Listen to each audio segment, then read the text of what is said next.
श्रीमते निगमान्त महादेशिकाय नमः। श्री कृष्ण परब्रह्मणे नमः। श्रीमान् वेङ्कटनाथार्य कवितार्किक केसरी वेदान्ताचार्य वर्यो मे सन्निधत्तां सदा हृदि। वन्दे बृन्दावनचरं वल्लवी जनवल्लभं जयन्ती सम्भवं धाम वैजयन्ती विभूषणम्। वन्दे बृन्दावनचरं वल्लवी जनवल्लभं जयन्ती सम्भवं धाम वैजयन्ती विभूषणम्। यदेकैकगुणप्रान्ते श्रान्ता निगमवन्दिनः यथावत् वर्णने तस्य किमुतान्येमितं पचाः। शक्त्या शौरिकथा स्वादः स्थाने मन्दधियामपि अमृतं यदि लभ्येत किं न गृह्येत मानवैः।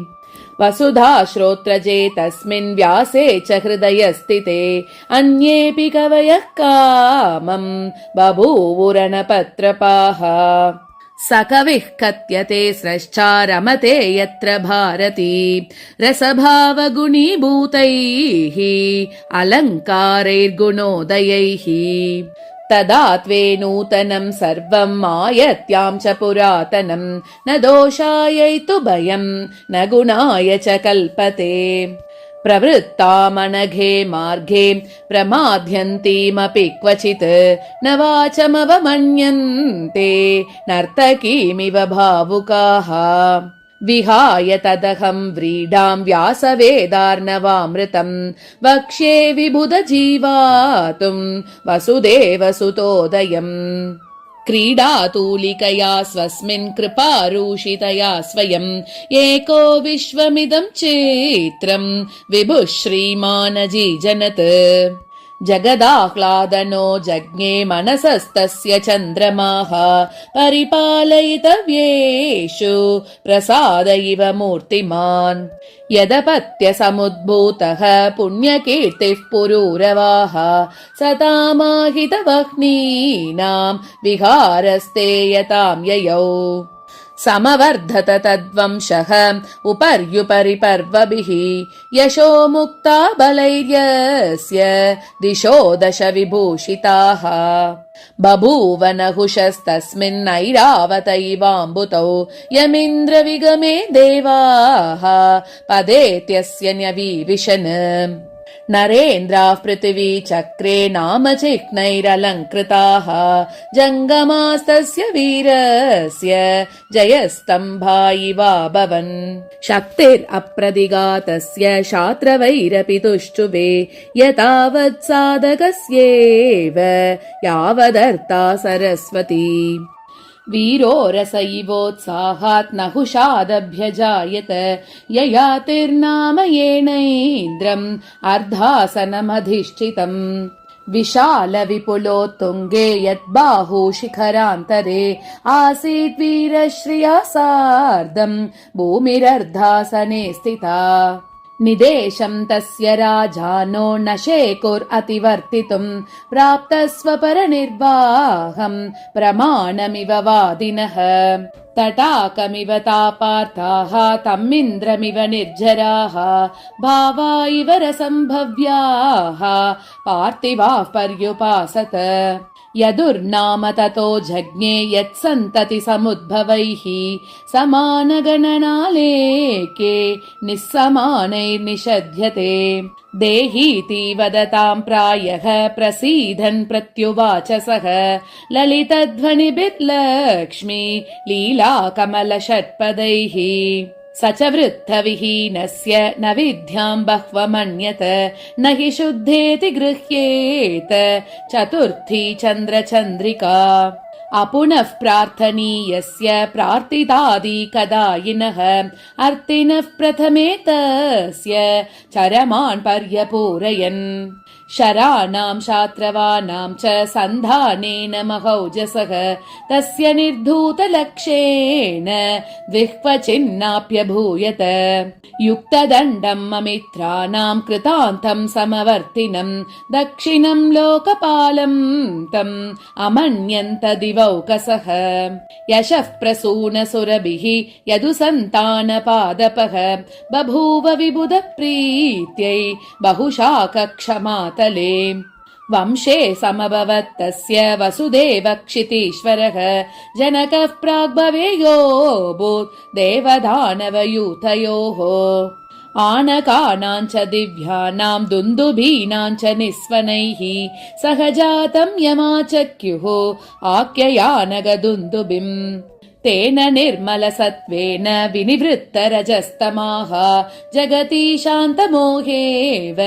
धर्मोच्छ्वासवती भवौ स विष्णुरिव लोकानां तपनस्तेजसामिव समुद्र इव रत्नानां सतामेकाश्रयोऽभवत् प्रख्यात विभवे पत्न्यौ तस्य पूर्वं प्रजापतेः रोहिणी देवकी रूपे मनुष्यत्वे बभूवतुः अक्षोत्रगतिशालिन्योः तयोरन्योन्यसक्तयोः ऐकरस्यम् अभूत्पत्या गङ्गा यमुनयोरिव सताभ्यामनुरूपाभ्यां समतुष्यत् समे इवान् व्यक्तिहेतुरभूत्येन सपर्यङ्कस्य शार्ङ्गिनः अलिप्सतन साम्राज्यं सोऽर्थकामपराङ्मुखः यदृच्छागतमैश्वर्यम् आनृण्यरुचिरन्वभूत् अयाचिदशरीरिण्या वाचा व्यवसितायति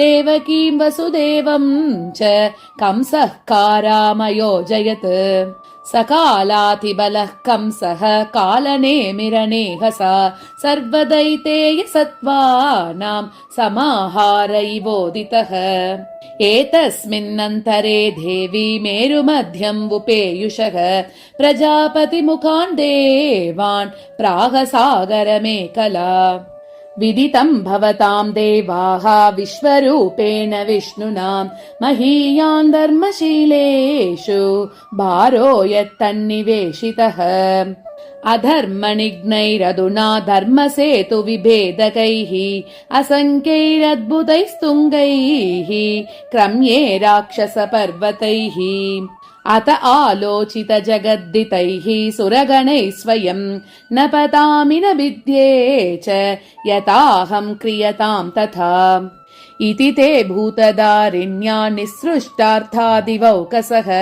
अविदुस्तत्प्रियस्यैव तद्भारहरणं क्षमम् पुरस्कृत्य जगद्धात्रीं मनसोऽपि पुरःसराः दुग्धोदधिशयं देवं दूरमेत्याभितुष्टुवुः त्रिवेदी मध्यदीप्ताय त्रिधाम्ने पञ्चहेतये वरदाय नमस्तुभ्यं बाह्यन्तरहविर्भुजे अनन्याधीनमहिमा स्वाधीनपरवैभवः दयाधीनविहारस्त्वं प्रणतान् परिपाहि नः स भवान् गुणरत्नौघैः दीप्यमानो दयाम्बुधिः तनोति व्यूहविभवैः तरङ्गैरिव ताण्डवम् त्वदेकव्यञ्जितैरादौ त्वदन्येष्वनिदं परैः निगमैरनिगम्यं त्वां कः परिच्छेतुमर्हति अमितस्य महिम्नस्ते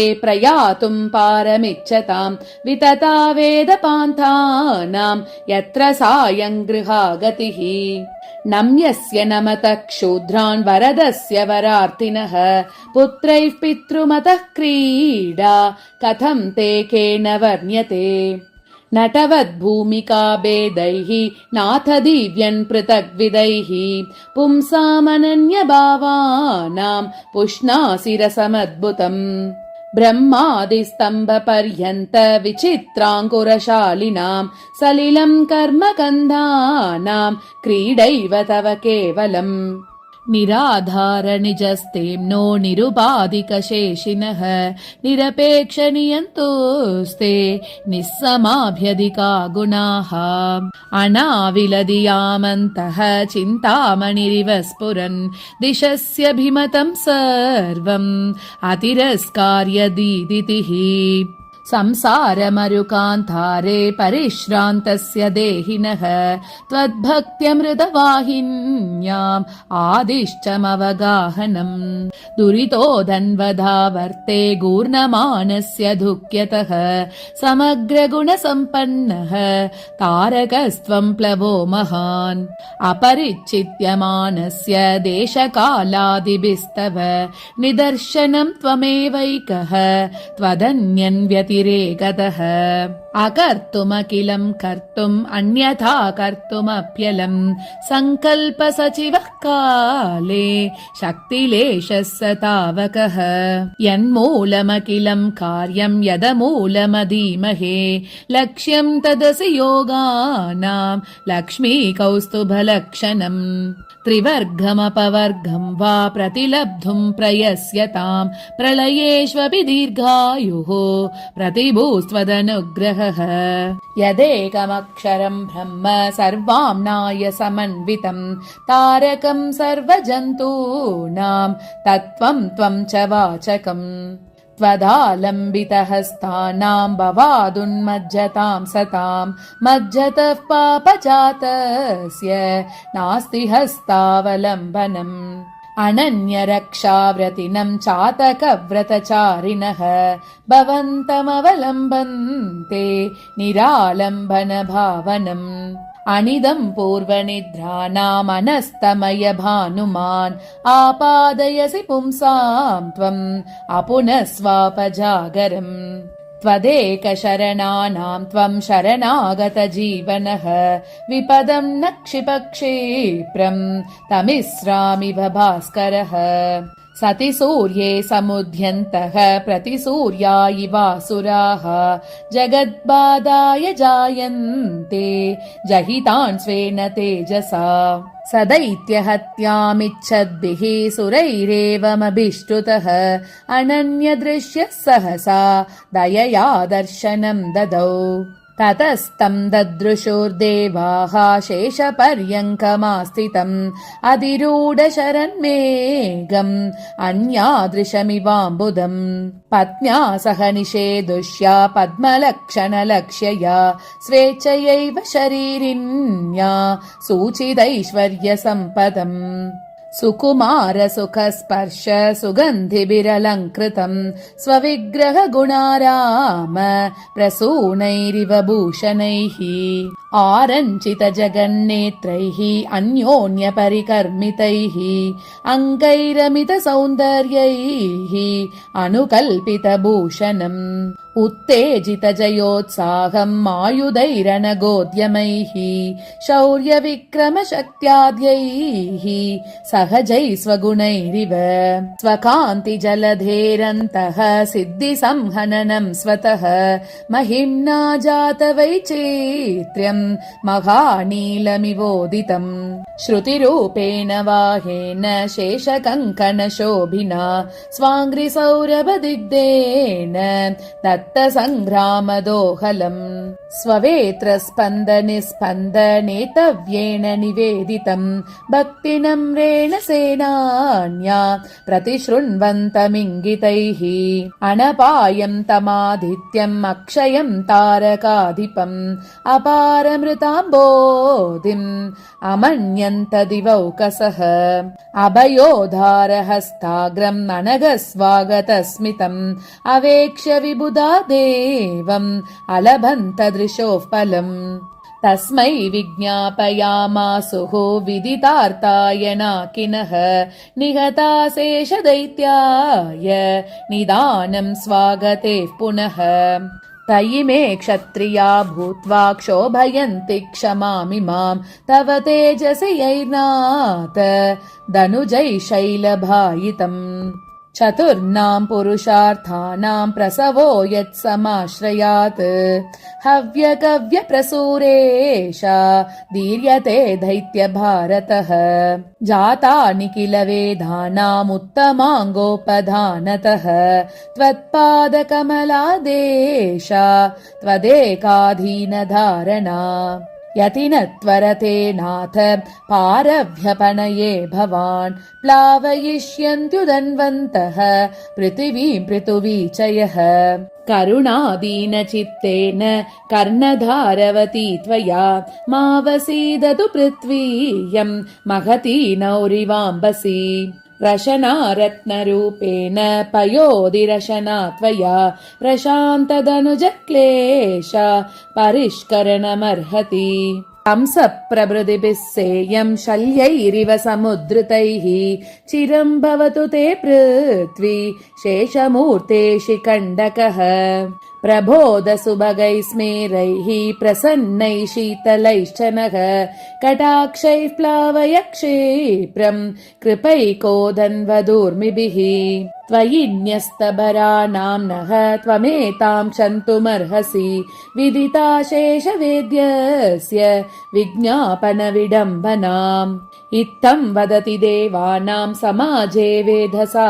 सह ववन्दे पृथिवी देवं विनतत्राणदीक्षितम् तनुमध्या विशालाक्षि तन्वी पीनपयोधरा मायेव महती तस्य विनिता रत्नरूपिणी आबद्धमण्डलैर्भृङ्गैः अलकामोदमोहितैः अयत्नलब्धां बिभ्राणाम् आयुरच्छत्रसम्पदम् प्रियसन्दर्शनानन्द जनितैरश्रुबिन्दुभिः न्यस्तमौक्तिकनैपत्यैः परिष्कृतपयोधरा प्रस्फुरन्तं प्रियस्येव परिरम्भाभिलाषिनम् दक्षिणादितरं बाहुं दक्षिणा बह्वमन्यत विपदञ्च जगादैषा विपञ्ची मधुरस्वनां विलक्षस्मितसम्भिन्न मौक्तिकादरविद्रुमाम् अत तान् भव्यया वाचा भगवान् प्रत्यभाषत प्रतिश्रुत्प्राप्तनिह्राद पाञ्चजन्याभिनन्द्यया मा वैशुरसुराणीकात् भवन्तो मधुपाश्रयाः मदाज्ञामनवज्ञातुः परिभूत्या न भूयते अवतार्य भुवो भारम् अवतारो ममामराः अनादिनिधनं धर्मम् अक्षतं स्थापयिष्यति यावदिष्टभुजो यावत् अधिकारमवस्थिताः परिपालयत स्वानि पदानि विगतापदः दमनाद्दनुजेन्द्राणां द्रक्ष्यत त्रिदशाधिपाः भूयोऽपि लघुतां प्राप्तां भुवमुल्लागितामिव दैतेय मृगसङ्घाते मृगयारसभागिभिः भवद्भिरभिमेदिन्यां भवितव्यं नराधिपैः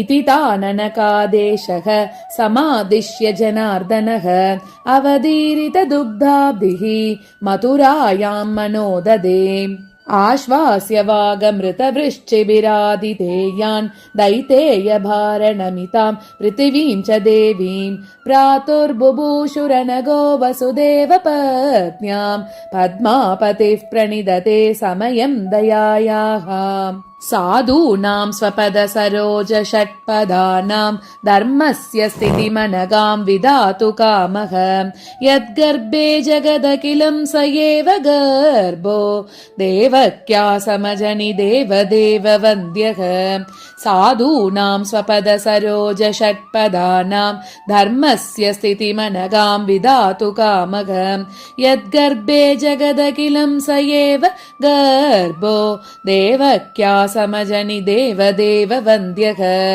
इति श्री कवितार्किकसिंहस्य सर्वतन्त्रस्वतन्त्रस्य श्रीमद्वेङ्कटनाथस्य वेदान्ताचार्यस्य कृतिषु यादवाभ्युदये महाकाव्ये प्रथमः सर्गः। कवितार्किकसिंहाय कल्याणगुणशालिने श्रीमते वेङ्कटेशाय वेदान्तगुरवे नमः। श्रीमते निगमान्तमहादेशिकाय नमः।